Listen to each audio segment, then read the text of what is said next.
Pakistani fans के लिए sad news है। वो सैड न्यूज क्या है कि बांग्लादेश वर्सेस पाकिस्तान का इतने लंबे ब्रेक के बाद पहला टेस्ट मैच होने जा रहा है पिंडी के अंदर। लेकिन मसला यह है कि मानसून पाकिस्तान के अंदर चल रहा है, हर जगह बारिशें हो रही है और कहा जा रहा है कि पांचों के पांचों दिन पिंडी टेस्ट के अंदर बारिश होने वाली है। अब देखिए, बारिश तो होती है, रुक भी जाती है, लेकिन हमारे पास ड्रेनेज सिस्टम इतना अच्छा नहीं है। दूसरी सबसे बड़ी बात जो सैड न्यूज है वो इसलिए है क्योंकि अगर पाकिस्तान ने बांग्लादेश को 2-0 से ना हराई ये सीरीज, तो पाकिस्तान के लिए वर्ल्ड टेस्ट चैंपियनशिप का फाइनल खेलना बहुत ज्यादा मुश्किल हो जाएगा। ये हमारी एक इजी सीरीज है। वेस्ट इंडीज के अगेंस्ट और बांग्लादेश के अगेंस्ट हमारी एक इजी सीरीज है। साउथ अफ्रीका और इंग्लैंड के अगेंस्ट हमारी मुश्किल सीरीज है। तो हमने अपनी इजी सीरीज को व्हाइट वॉश करके जीतना है। अगर पाकिस्तान वर्सेस बांग्लादेश का पहला टेस्ट मैच नहीं होता या बारिश की वजह से ड्रॉ हो जाता है, तो फिर पाकिस्तान को बहुत ज्यादा नुकसान होगा, बांग्लादेश को इसका फायदा होगा। तो इस पॉइंट ऑफ व्यू से मैं कह रहा हूं कि पाकिस्तान के लिए सैड न्यूज है। दुआ करें कि बारिश ना हो, पांचों दिन मैच हो जाए,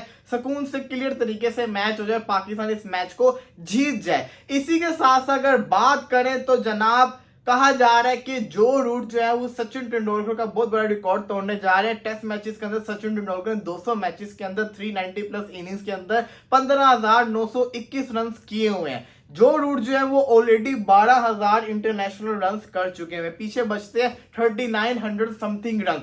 अब क्या जो रूट उसको ब्रेक कर देंगे? रिकी पॉन्टिंग कहते हैं कि अगर जो रूट 3 से 4 साल और खेलते हैं, मतलब 33 ईयर्स के अभी वो है, 37 साल के जब वो हो जाएंगे, अगर तब तक वो खेलते और 800 से 1000 रन वो हर साल करते हैं तो आराम से हो जाएंगे। लेकिन मैं आपको बताता जाऊं, जो रूट जैसा जो प्लेयर है, ये 37 ईयर्स नहीं, ये 39 और 40 ईयर्स तक भी खेल सकता है। फिट प्लेयर है, परफॉर्मेंस दे रहा है। और ये जो बंदा है, ये एक साल के अंदर 800 1000 नहीं, ये 1300 1400 प्लस रन के ऊपर जाता है। क्योंकि जो इंग्लैंड है वो एक साल के अंदर काफी सारे टेस्ट मैचेस खेलती है और रूट का बल्ला चलता ही चलता है। तो मेरा ये मानना है कि जो रूट है वो सचिन तेंदुलकर का ये वाला रिकॉर्ड तोड़ देंगे, जो उनका रन्स का टेस्ट का रिकॉर्ड है, और सबसे ज्यादा लीडिंग रन गेटर बन जाएंगे टेस्ट मैचेस के अंदर जो रूट। आपने जरूर कमेंट्स के अंदर बताना है कि आपको क्या लगता है, क्या जो रूट सचिन तेंदुलकर ये वाला रिकॉर्ड तोड़ देंगे? क्योंकि मुझे लगता है कि ये तोड़ने की, जिसको कहते हैं ना, ताकत रखते हैं। इसी के साथ साथ सलमान बट जो है वो कहते हैं कि पाकिस्तान की टीम के अंदर इस वक्त के लिहाज से फकर जमान, मोहम्मद रिजवान और शान मसूद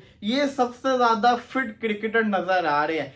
उन्होंने बाबर आजम का नाम नहीं लिया, हालांकि कल एक बाबर आजम का, जिसको कहते हैं ना, एक तस्वीर आई थी जिसके अंदर उनकी वेन नजर आ रही थी। अब वो लोग कहते हैं कि फिटनेस की निशानी है, लेकिन ऐसी बात नहीं है। वो अक्सर जो वेन होती है ना, उसके 3, जिसको कहते हैं ना, चक्कर होते हैं। पहला तो होता है कि जब आप ज्यादातर खड़े रहो तब आपकी वो वेन निकल जाती है। दूसरा ये होता है आपको वीकनेस हो तब निकल जाती होती है। क्योंकि बाबर आजम एक एथलीट है और एथलीट की अक्सर ये वाली वेन निकल जाती है क्योंकि वो खड़े रहते हैं, ज्यादातर पूरे दिन के अंदर वो खड़े रहते हैं। तो बाबर आजम को भी अपनी फिटनेस पे काम करना है, बहुत जरूरी काम करना है। और साउथ शकील जो पाकिस्तान के वाइस कप्तान है, ये बहुत बोलते हैं, समझ से बाहर है। तो आप बोलते कि पहले परफॉर्मेंस तो करके दिखाओ। अच्छा खासा प्लेयर है, बड़ा शानदार किस्म का प्लेयर है, लेकिन ये मैच से पहले इतनी बातें करते तो कह रहे हैं कि ना, हम मानते हैं कि पाकिस्तानी टीम का फिटनेस लेवल पिछले 2-3 सालों से सही नहीं है, प्लेयर्स भी जानते हैं, इसके ऊपर काम कर रहे हैं। मतलब हमें पता है, सबको पता है, बोलने की क्या जरूरत है, लेकिन ये बोलते हैं। यही बंदा वर्ल्ड कप का स्टार्ट इतना अच्छा लिया नीदरलैंड के अगेंस्ट, उसके बाद बड़े बोल बोल दिया आके पोस्ट मैच प्रेस कॉन्फ्रेंस के अंदर, उसके बाद पूरे वर्ल्ड कप के अंदर ये फ्लॉप हुए थे। तो ये चीजें बड़ी ज्यादा मायने रखती होती है। अपने आप को, जैसा कहते हैं ना,